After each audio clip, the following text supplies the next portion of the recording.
히브리서 4장 12절에서 13절의 말씀입니다. 길지 않기 때문에 우리 두 번을 반복해서 우리 함께 봉독하겠습니다. 12절, 13절 다 함께 읽습니다. 시작. 하나님의 말씀은 살아있고 활력이 있어 좌우에 날선 어떤 검보다도 예리하여 혼과 영과 및 관절과 골수를 찔러 쪼개기까지 하며 또 마음의 생각과 뜻을 판단하나니 지으신 것이 하나도 그 앞에 나타나지 않음이 없고 우리의 결산을 받으실 이의 눈앞에 만물이 벌거벗은 것 같이 드러나느니라. 다시 한번 읽겠습니다. 시작. 하나님의 말씀은 살아있고 활력이 있어 좌우에 날선 어떤 검보다도 예리하여 혼과 영과 및 관절과 골수를 찔러 쪼개기까지 하며 또 마음의 생각과 뜻을 판단하나니 지으신 것이 하나도 그 앞에 나타나지 않음이 없고 우리의 결산을 받으실 이의 눈앞에 만물이 벌거벗은 것 같이 드러나느니라. 아멘. 자리에 앉겠습니다. You may be seated. 우리 말씀을 시작하면서 우리 히브리서 말씀을 다 같이 한번 고백해야 되겠죠? 다 같이 고백합시다. 예수님이 최고이십니다. 진짜 최고십니까? 최고인 것처럼 우리 한번 진짜 진실로 고백하시죠. 예수님이 최고입니다. 예, 격려하는 마음으로 예수님 잘 믿읍시다. 잘 믿읍시다. 예수님 진짜 잘 믿읍시다. 농담이 아니고 지나가는 소리가 아니고 하라는 얘기가 아니고 그냥 하라고 하니까 하는 얘기가 아니라 진짜 잘 믿읍시다. 여러분 오늘 교회 왜 오셨습니까? 왜 오셨나요 오늘? 예배 드리러 오셨습니다. 그렇죠? 잘하신 겁니다. 그런데 만약 예배 드리는 것 외에 하나님을 만나 하나님께 예배하는 것 외에 다른 목적이 만약 우리 가운데 있다면 그 목적이 그 이유가 아무리 좋은 것이라 할지라도 바른 목적은 아닙니다. 오늘 예배 드리러 가서 오늘 교회 가서 힘든 사람이 있는데 그분 도와줘야 되겠다. 예, 좋은 목적이고 좋은 이유입니다만 그것이 오늘 여러분이 나오신 바른 목적인 것은 아닙니다. 오늘 교회 가서 열심히 식당 봉사해서 성도들에게 맛있는 음식을 대접해야겠다. 그 마음을 갖고 오신 분들, 예, 좋은 생각이고 좋은 이유이고 좋은 의도입니다. 그러나 오늘 하나님이 초점을 맞추고 계신 의도는 아닙니다. 오늘 하나님께서 여러분에게 초점을 맞추시고 계신 것은 하나님께 여러분들이 예배를 드리러 오는 것이고 그 하나님을 예배하는 것을 받으시기 위해 하나님께서 지금 좌정하고 계신 겁니다. 그 초점에 우리가 바른 이유와 목적이 맞추어져 있어야 하겠지요. 주일이 지나고 월요일이 되면 제가 몇 가지 전화를 받을 때가 있습니다. 주로 어떤 내용이냐면 목사님 혹시 교회에다가 이거 물건 놔뒀는데 그거 누구누구한테 꼭 전해주시겠어요? 사실은 어제 전해주려고 갔었는데 못 전해줘가지고 못 만나서 못 전해줬어요. 목사님 언제 그분이 오시면 꼭 전해주세요. 그런 전화를 받을 때가 있습니다. 그러면서 그런 전화를 받을 때 그분을 비난하는 게 절대 아닙니다. 그런 전화를 받을 때 이런 생각이 듭니다. 이분들이 자기가 예배드리러 왔다는 것은 깜빡하지 않으셨겠지. 어떤 사람에게 물건을 전해준다고 하는 것은 그 사람이 살아있다는 걸 믿는 거죠. 그 사람이 살아서 있고 그 사람이 활동하니까 못 봐도 목사님 꼭 이 물건 전해주세요 라고 하는 거 아닙니까? 그런데 오늘 예배를 드리러 온 사람들이 하나님 앞에 예배를 드리는 것은 깜빡하지 않았을까? 만약 내가 오늘 예배 드리는 것을 깜빡했다면, 오늘 내가 예배를 드려야 하는 이 목적을 깜빡했다면 아마 그 속에는 하나님이 살아계시다는 사실도 깜빡한 건지 몰라요. 하나님이 살아계시다는 것, 하나님이 직접 우리가 체험할 수 있는 하나님이라는 것, 오늘 우리가 예배를 드리면 하나님께서 받으시는 하나님이라는 사실을 우리가 잊어버릴 때, 깜빡할 때, 하나님이 살아계시다는 것을 깜빡할 때 우리는 예배의 목적도 함께 잊어버리지 않습니까? 그런데 오늘 말씀에서 히브리서 4장 12절 말씀에 오늘 히브리서 기자는 이렇게 말합니다. 하나님은 살아계신 분이다. 그 하나님이 살아계실 뿐만 아니라 무엇도 살아계시다고요? 하나님의 말씀도 살아계시다. 이러는 거예요. 오늘 예배를 드리러 나온 여러분, 하나님이 살아계시기 때문에 오늘 예배를 드립니다. 오늘 예배를 드리는 순간 우리는 하나님을 만나는 것입니다. 그런데 동시에 누구도 만나게 되는 거예요? 하나님의 말씀도 만나게 되는 거라는 거예요. 하나님의 말씀도 예배로 나와 그 살아계신 하나님의 말씀을 만나게 된다는 겁니다. 그럼 과연 이 하나님의 말씀이 살아계시다, 하나님의 말씀이 액티브하다, alive하다, 이게 과연 무슨 뜻입니까? 어떤 의미예요? 첫 번째는 이런 말씀이에요. 하나님의 말씀이 오늘 우리 안에, 우리 마음 가운데 들어올 수 있다는 겁니다. 하나님의 말씀이 살아있다는 얘기는 그 하나님의 말씀이 오늘 우리 마음 속에 들어오신다는 얘기예요. 우리 다 같이 오늘 본문 히브리서 4장 12절 앞부분을 다 같이 한번 읽어보겠습니다. 시작. 하나님의 말씀은 살아있고 활력이 있어 좌우에 날선 어떤 검보다도 예리하여 혼과 영과 및 관절과 골수를 찔러 쪼개기까지 하며. 자, 여기까지 읽으면 사람들의 머릿속에 너무나 자연스럽게 3분법 이런 단어가 떠올라요. 2분법이냐 3분법이냐, 사람의 존재, 사람의 어떤 상태라는 게 영과 혼과 육으로 나뉘느냐 아니면 영혼과 육으로 나뉘느냐, 뭐 이런 이야기를 막 생각하게 됩니다. 너무 많이 들었어요, 그런 이야기. 그렇죠? 또는 관절과 골수를 찔러 쪼갠다고 하니까 하나님의 말씀이 치료하신다. 예, 하나님의 말씀은 치료하십니다. 우리 사람은 영혼과 육체로 존재합니다. 예. 그것이 이분법인지 4분법인지는 논란의 여지가 있지만, 예, 그것 영혼이 없는 게 아닙니다. 분명히 있습니다. 그런데 오늘 말씀은, 오늘 이 하나님의 말씀이 좌우에 날선 어떤 검보다도 예리해서 혼과 영과 및 관절과 골수를 찔러 쪼개기까지 한다고 하는 이 말씀은 3분법을 설명하거나 2분법을 설명하려는 게 아니고요, 하나님의 말씀이 치료를 하신다라는 것을 설명하려고 하는 게 아니고요, 그 하나님의 말씀이 우리의 마음에, 우리의 영혼, 심령 깊은 곳에, 심지어 우리의 관절과 골수에 이르기까지 하나님의 말씀이 침투해 들어온다는 얘기를 하려고 하는 거예요. 예, 아무도 아멘을 안 하시는 거 보니 남들 다 그렇게 얘기하는데 김정호 목사만 아니라고 그러니 말이 되나, 이런 생각을 혹시 여러분 하십니까? 제가 이렇게 생각하는 이유는 제 뜻이나 제 믿음이나 제 해석이 아니고 오늘 성경의 문맥이 그러하다는 거예요. 히브리서 기자가 그 얘기를 해주고 있습니다. 여러분, 히브리서 편지를 받는 사람들 어떤 상태에 있다고요? 목숨의 위협을 받고 있는 상태라고 말씀을 여러 번 드렸죠. 그리고 교회에 같이 동료되었던 신앙인들이 배교하고 떠나고 자기 자신은 혼자 남아서 목숨 걸고 예수 그리스도를 믿고 따라야 하는 상황. 시간은 점점 흐르고 육체는 힘들어지고 마음은 힘들어지고, 교회라서 찾아가면 복 받을 줄 알고 왔는데, 생명이 예수님께 있다고 해서 생명 얻으려고 왔는데 오히려 생명을 내놔야 하는 상황. 바로 이 상황에 처해진 히브리서를 읽고 있는 수신자들에게 히브리서 기자가 잘 들어, 너희의 육체는 영과 혼과 육으로 돼 있어, 이렇게 설명했겠습니까? 그 얘기를 지금 꺼내려는 거겠어요. 지난 시간에 말씀드린 본문의 마지막 구절 히브리서 4장 11절 말씀에는 이런 말씀으로 끝났습니다. 다 같이 읽어볼까요? 시작. 우리가 저 안식에 들어가기를 힘쓸지니 이는 누구든지 저 순종하지 아니하는 본에 빠지지 않게 하려 하리라. 오늘 히브리서 기자는 히브리서를 읽고 있는, 편지를 읽고 있는 수신자들에게 우리 모두 다 하나님의 안식에 들어가야 한다. 우리 다 같이 하나님의 안식이 눈앞에 있으니 그 영원한 안식 속에 들어가야 하는 우리가, 그렇게 그 안식에 들어가기를 위해 다 같이 함께 힘쓰자라고 이야기를 하고 있습니다.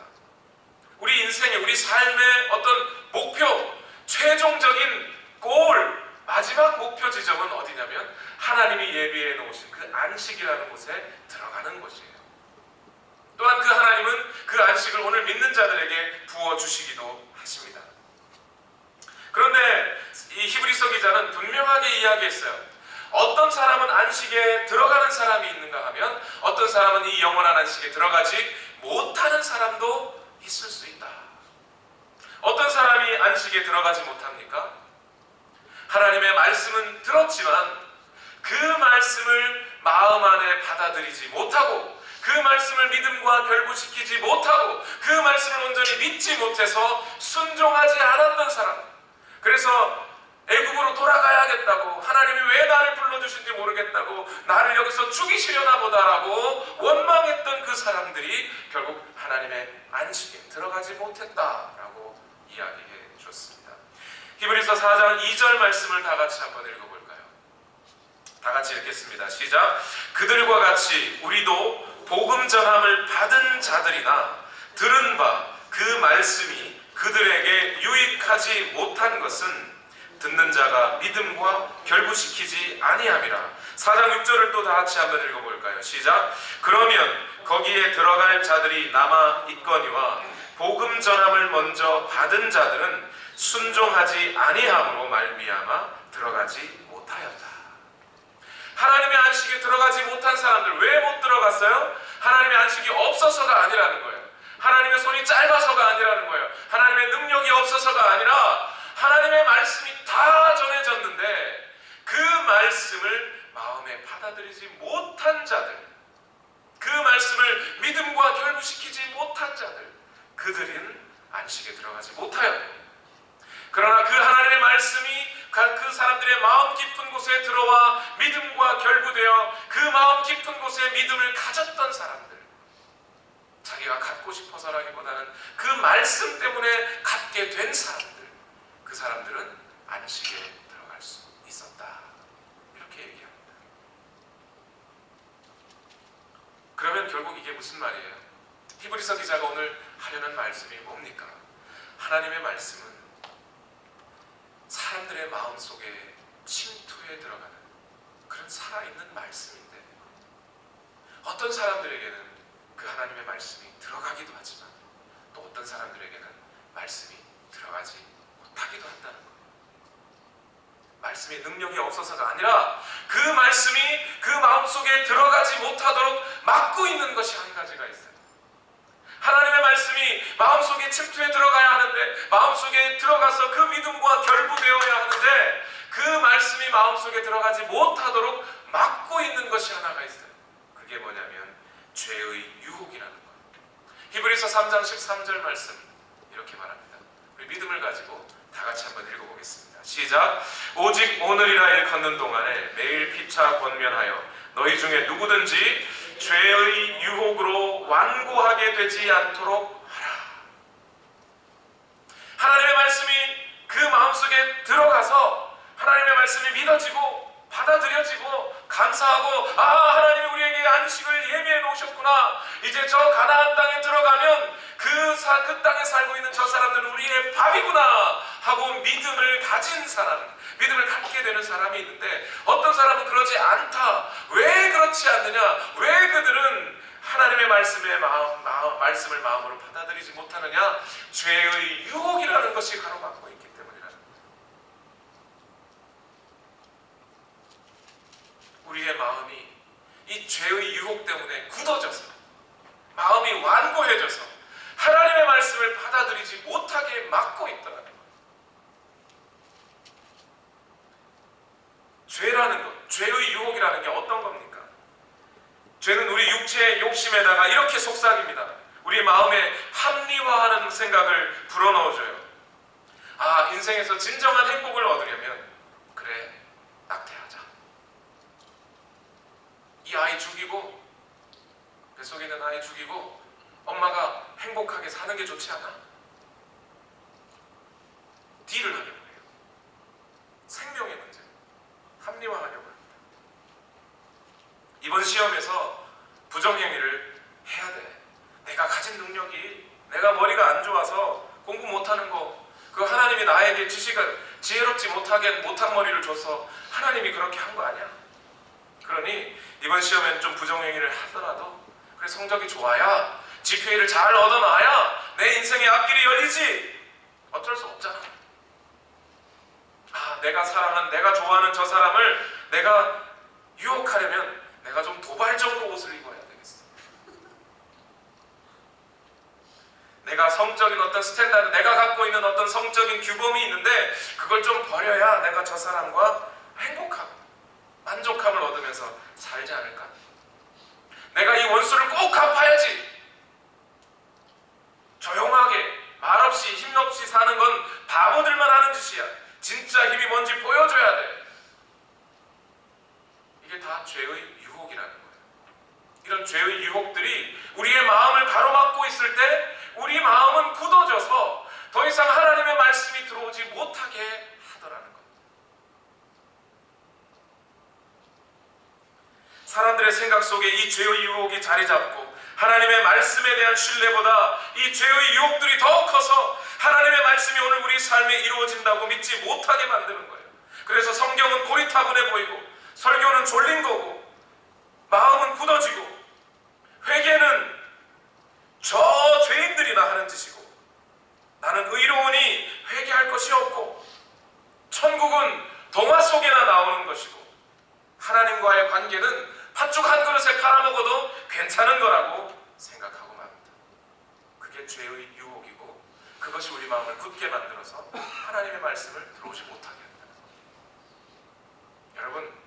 여러분에게 하나님의 말씀은 어디까지 들어와 있습니까? 죄의 유혹들이 어느 정도 합리화된 내 생각이 하나님의 말씀을 못 들어오게 막고 있지는 않습니까?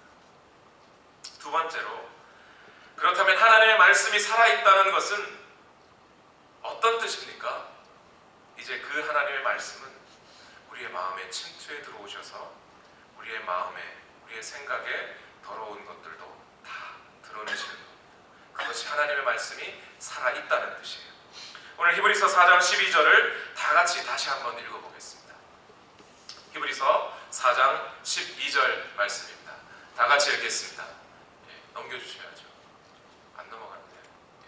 다 같이 읽겠습니다. 시작. 하나님의 말씀은 살아있고 활력이 있어 좌우에 날선 어떤 검보다도 예리하여 혼과 영과 및 관절과 골수를 찔러 쪼개기까지 하며 그 다음에 또 마음의 생각과 뜻을 판단합니다. 하나님의 말씀은 우리 마음속에 들어오신 다음에 그 들어오신 하나님의 말씀은 이제 우리의 마음과 우리의 생각을 판단해낸다는 거예요. 하나님의 말씀이 우리가 실제로 어떤 사람인가를 들추어내는데 우리 마음 속에 있는 것을 들추어내신다는 거예요. 하나님은 여러분의 마음이 어떠한가 하는 것을 하나님이 보고 계시다. 오늘 본문 말씀은 이야기하고 있어요.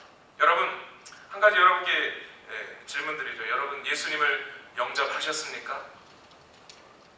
여기 아멘 못하시면 구원이 없는 겁니다. 여러분 예수님을 영접하셨습니까? 대단한, 잘하신 겁니다. 요즘 제자훈련반에서 요한복음을 읽고 있는데 요한복음 1장에 보니까 사람들이란 빛이신 예수님을 받아들이지 않는 그런 본성을 갖고 있더라라고 요한은 얘기하고 있어요.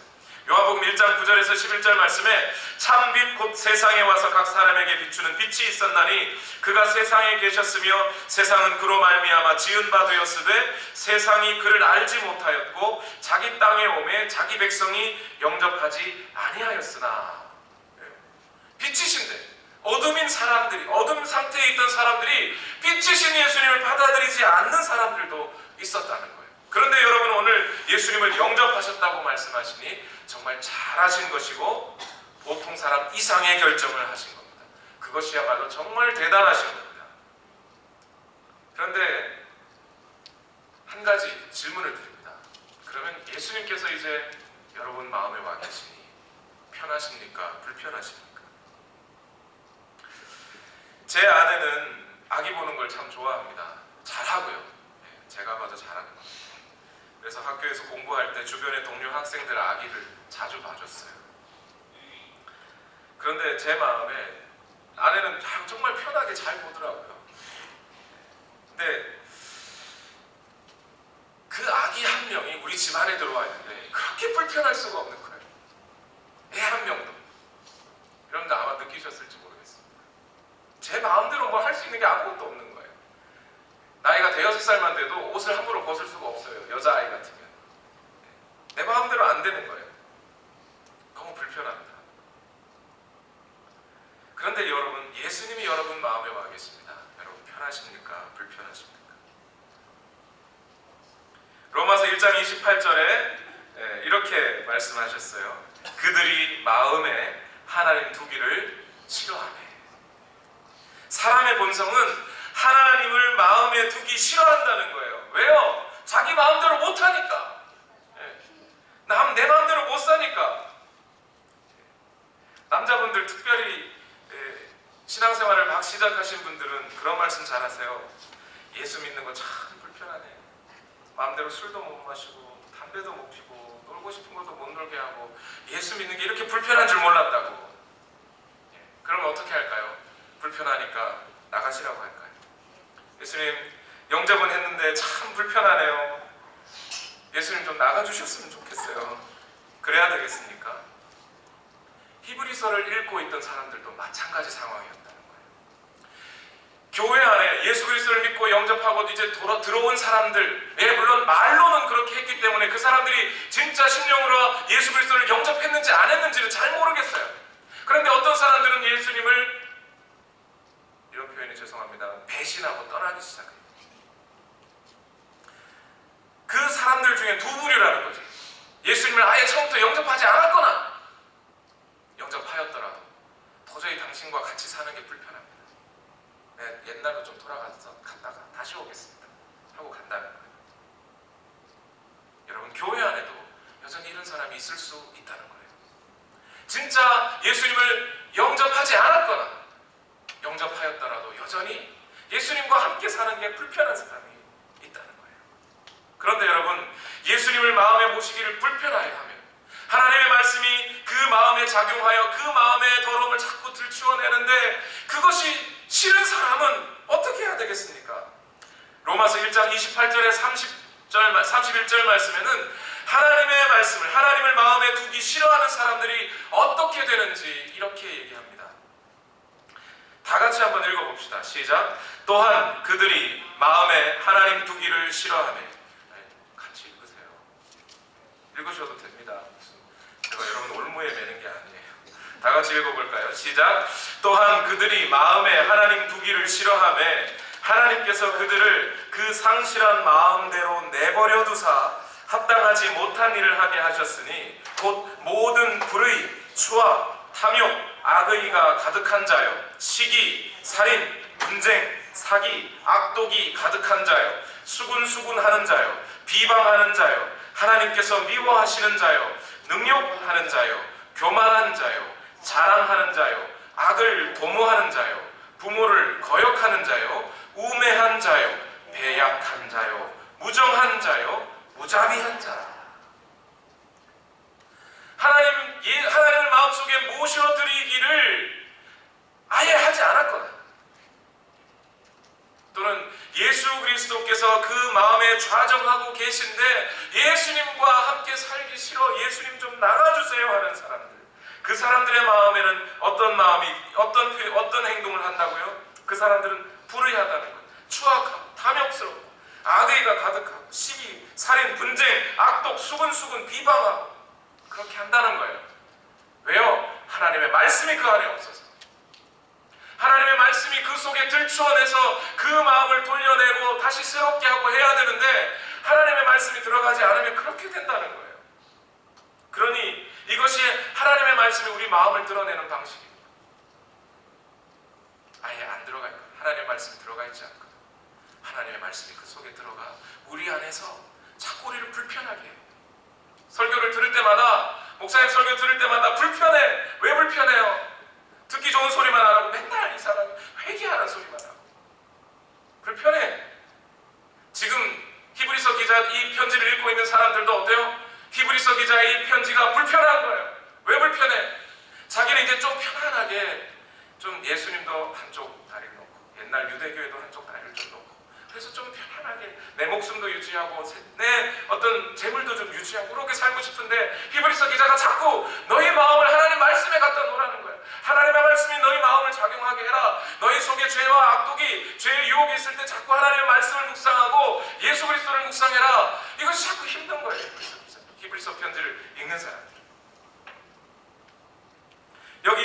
1장 28절에서 31절 말씀 중에 여러 가지 하나님의 말씀을 마음에 두기 싫어하는 사람들, 그 사람들의 태도가 여기 나와 있어요.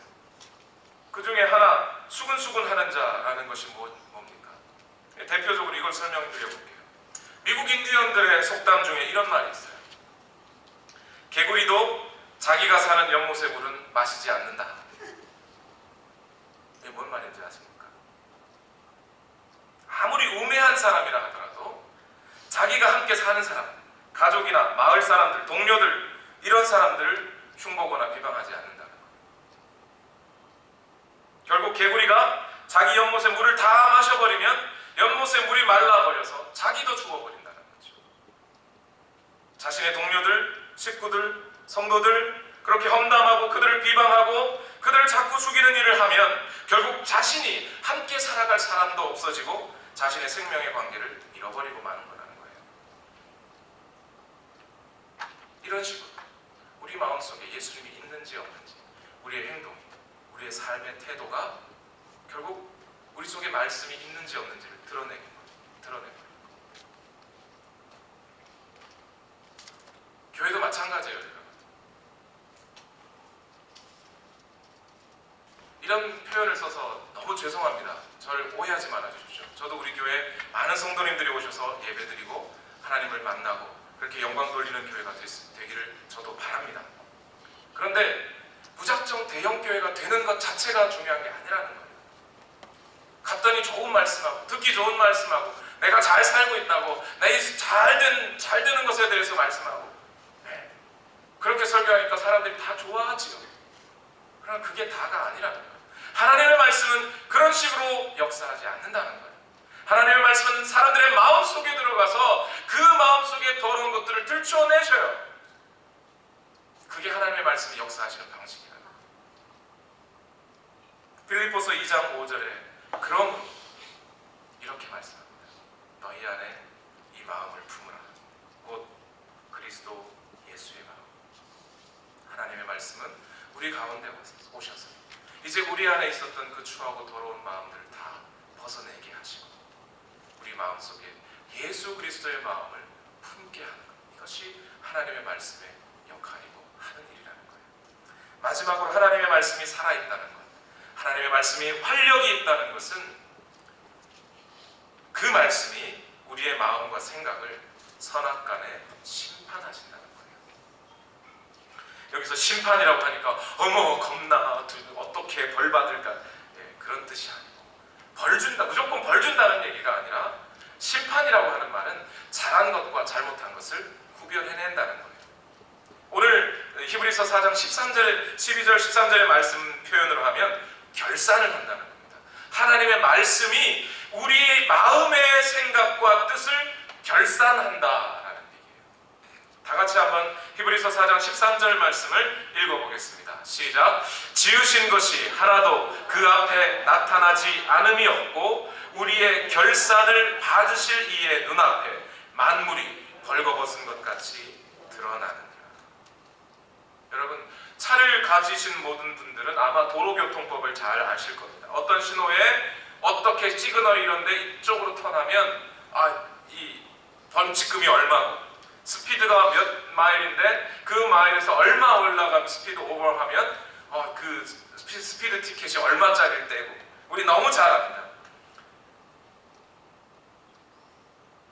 그러나 우리가 한 가지 모르는 게 있어요. 이 세상의 법들은 우리의 행동을 제어하고 마음속으로 지은 죄에 대해서는 아무 말 하지 않아요. 이 세상의 법들은 그냥 마음속으로 아무리 미워하고 아무리 누군가를 죽일 것 같이 싫어해도 칼로 찔러 죽이지만 않으면 내버려 둡니다. 그러나 하나님의 법은 우리의 마음속의 생각까지도, 비록 행동에 옮기지 않았다 할지라도 우리의 마음의 생각까지도 선악간에 구별하시고 거기에 따라 결산하신다는 거예요. 여러분, 예수님을 마음에 모셨다고 하셨죠. 어디에 모셨다고요? 여러분 마음에 모셨어요.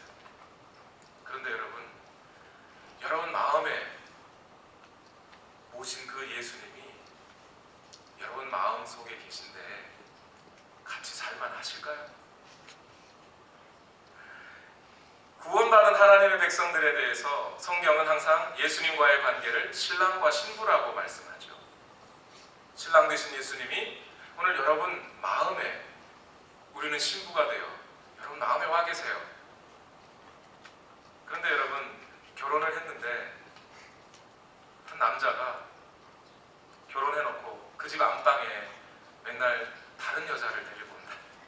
자기 아내가 아니라 다른 여자를 데려와서 살아요. 그러면 그 아내가 기분 좋겠습니까? 반대로 결혼한 아내가 외간 남자를 데려와서 안방에서 자고 지내고 있어요. 여러분, 남자가 기분 좋겠습니까? 이게 무슨 뜻이에요? 여러분, 만약 여러분의 마음에 예수 그리스도를 모셨다 해놓고 여러분 마음에 여전히 사단이 주는 생각들을 받아들이고 죄의 유혹들을 받아들이고 있으면 예수님이 기분 좋겠냐 이 말이에요. 같이 살고 싶겠습니까? 어떤 면에서 그런 의미에서 그리스도인들의 행동은, 그리스도인들의 삶은 겉으로 드러나는 것, 이 누군가를 미워해서 죄를 지어 찔러 죽이는 것, 행동으로 옮겼느냐 안 옮겼느냐는 어쩌면 중요하지 않을 수 있어요. 이미 그 마음속에서부터 미워하고 살인하고 간음하고 욕하고 마음에서부터 악한 뜻을 가진 것 그 자체가 이미 예수님께는 너무나 큰 죄악이 될 수 있는 거예요. 사람들은 이 세상의 법을 잘 알지만 정말 내가 지옥에 갈 만큼 죄인이라는 것, 내 마음으로부터 이미 저질러 놓은 이 수많은 죄악들이 나를 지옥으로 끌고 가게 된다는 것을 도저히 알지 못하고 있는 거예요. 내가 아직 행동으로 죄를 짓지 않았는데, 말로 죄를 짓지 않았는데 내가 무슨 죄인이냐 하고 있으면 예수님의 그 사랑이 나를 위해 십자가를 져 주셨다는 그 사실이 고맙지 않은 거예요. 내가 죄인이 아닌데, 내가 행동으로 뭔 잘못했냐고, 잘못한 게 없는데 예수님이 뭔 죄를 사해줄 게 또 있습니까? 그러니 예수님의 사랑에 대해서도 감사하지 않는 거예요. 구원의 복을 받고도 마음에 감격이 없는 것은, 그건 왜 그런가요? 내가 실제로 내 마음으로 지은 그 수많은 죄악들 때문에 지옥 갈 수밖에 없는 죄인이라는 사실을 내가 인정하지 않으니까 예수님의 사랑도 고맙지가 않은 거예요. 다른 사람을 정죄하고 비방하고 쑥독되게 해도 나 자신의 죽어갈 처지를 발견하지 못하고 있으면 예수님의 사랑도 고맙지가 않은 거죠. 마태복음 5장 8절에 우리가 너무나 잘 아는 말씀, 이렇게 말씀합니다. 마음이 청결한 자는 복이 있나니 그들이 하나님을 볼 것이다.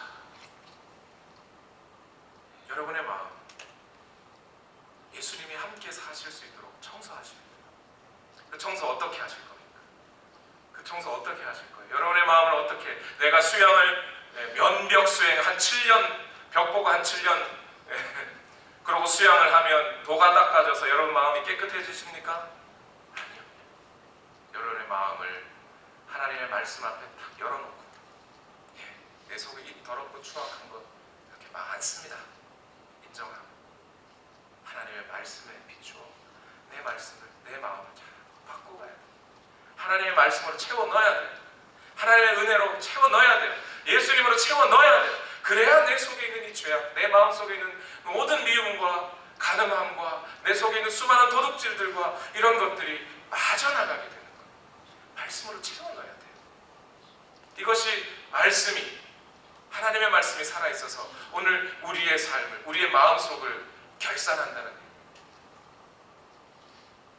여러분, 오늘 예배로 나오시기 전에 그렇게 하셨습니까? 예배 나오실 때 오늘 뭐 입고 갈까? 겉모양은 아주 단정한데 여러분의 마음은 여전히 더럽지 않으셨습니까? 아니면 여러분의 마음은 사단의 생각으로 들어와 있어서 예수님과 사단을 함께 거하게 하는, 결혼은 예수님과 있는데 사는 건 사단과 사는 그런 상황이 되지 않으셨습니까?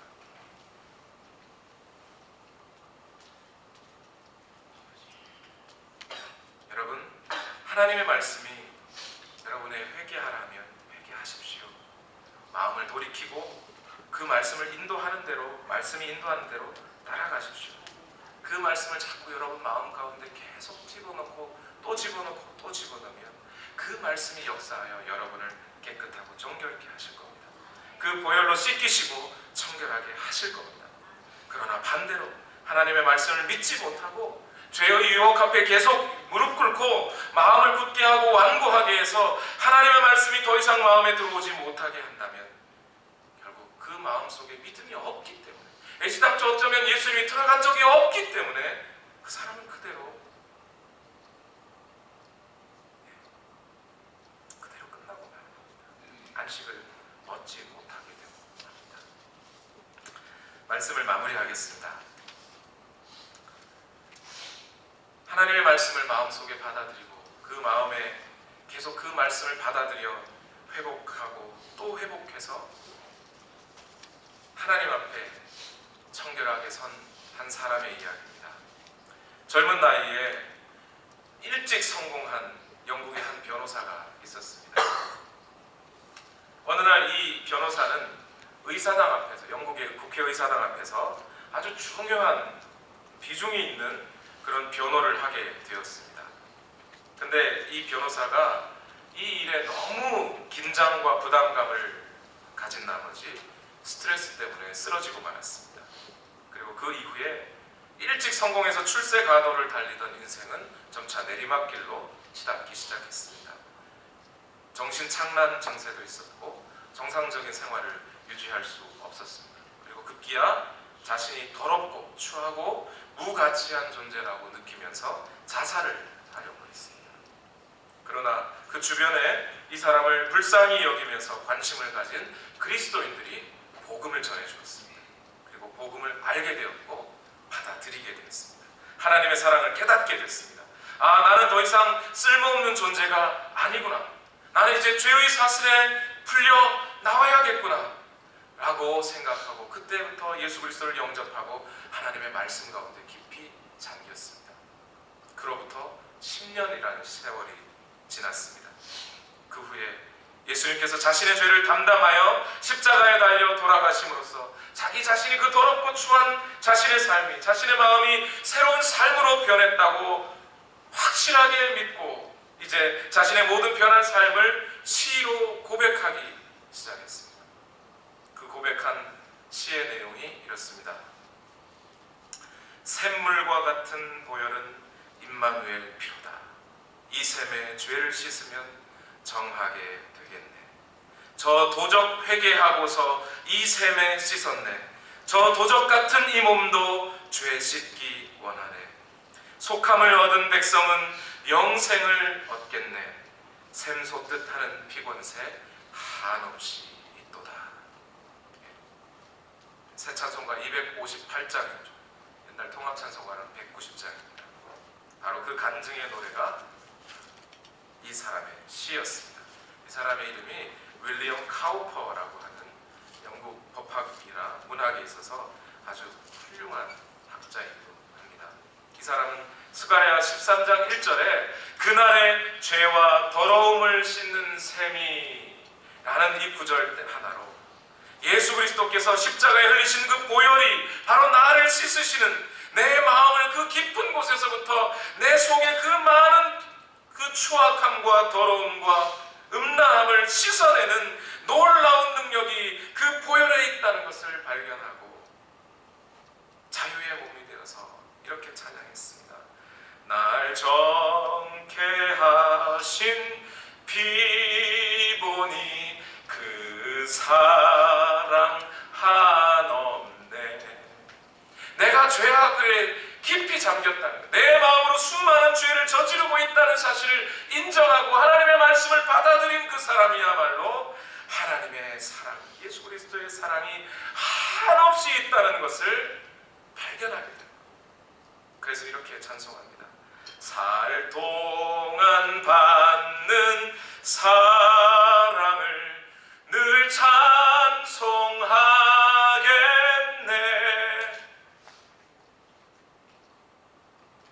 여러분, 이 시간 우리 다 같이 두 눈을 감아봅시다. 그리고 우리 이 찬송가 258장을 우리 다 같이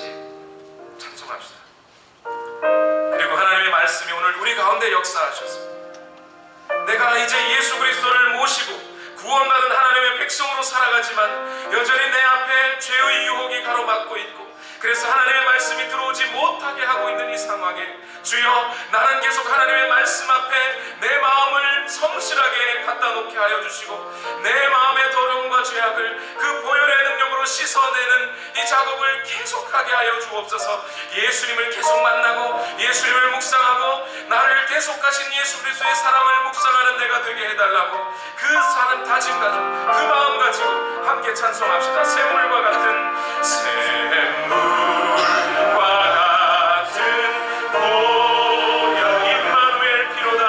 임마누엘 피로 이 샘의 죄를 씻으면 이 샘의 죄를 정하게 되겠네. 정하게 되겠네.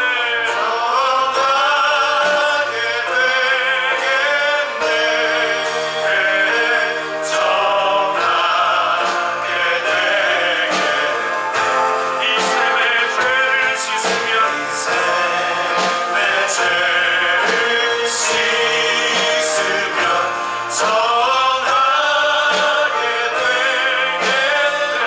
저 도적 회개하고서 도적 회개하 이 샘의 씻었네. 샘의 씻어 저 도적 같은 이 몸도 도적 같은 이 죄 씻기 원하네. 죄 씻기 원하네. 죄 씻기 원하네. 죄 씻기 원하네. 저 도적 같은 이 몸도 도적 같은 이 몸도 죄 씻기 원하네. 속함을 얻은 백성은 속함을 얻은 백성 영생을 얻으네. 그러네. 샘솟 뜻하는 기원세 뜻하는 한없이 있도다. 할렐루야. 한없이 있도다.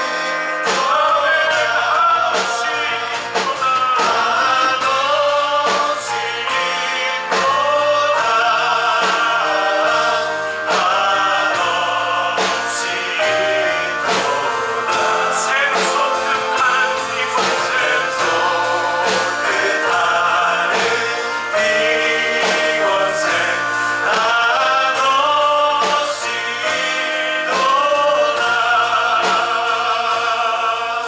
여러분 이 시간 우리 다 같이 우리 마음을 다하여 기도하겠습니다.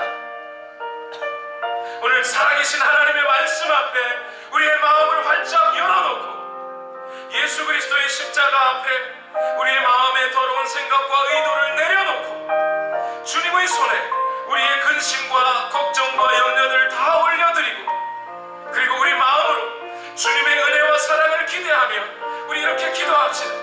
주여 내 마음 가운데 좌정하시고 그 말씀이 나의 마음을 변화시키시사 나를 새롭게 하시고 깨끗게 하여 주옵소서라고 우리 시간 다같이 한 목소리로 합심하여 기도하겠습니다. 살아계신 아버지 오늘도 하나님의 은혜를 간구하며 주의 사랑을 기대하며 오늘 주님 앞에 왔습니다. 예배합니다. 주님 앞에 우리의 마음과 생각을 드립니다. 하나님께 우리의 마음과 생각을 고정하고 하나님이여 역사하여 주시옵소서. 하나님의 말씀 앞에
마음에 우리가 죄의 유혹 앞에 쓰러져 우리 마음속에 추악함과 더러움이 찾아온다 할지라도 그 죄를 여전히 씻어주시고 그 마음의 더러움을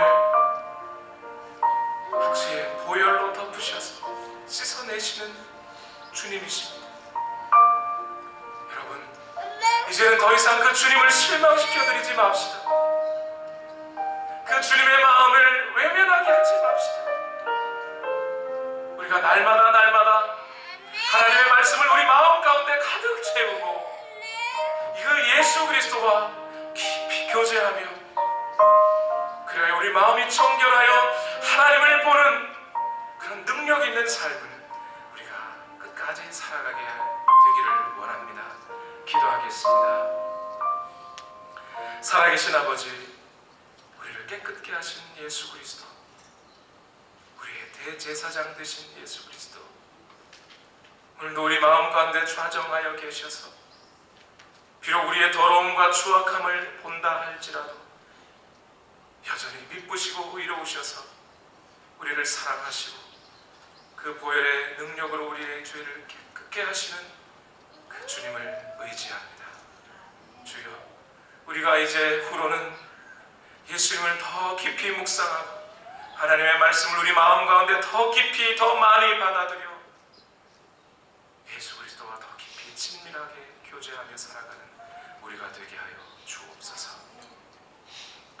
이제는 우리 구주 예수 그리스도의 만극하신 사랑과 아버지 하나님의 극진하신 사랑과 성령님의 교통하심, 이제부로는 하나님의 말씀 가운데 우리 마음 가운데 하나님의 말씀을 깊이 받아들이고 살아가기를 원하는 우리 모든 성도들의 마음과 심령과 가정과 직장과 일터와 학업 위에 지금부터 영원토록 함께 하옵시기를 예수님의 이름으로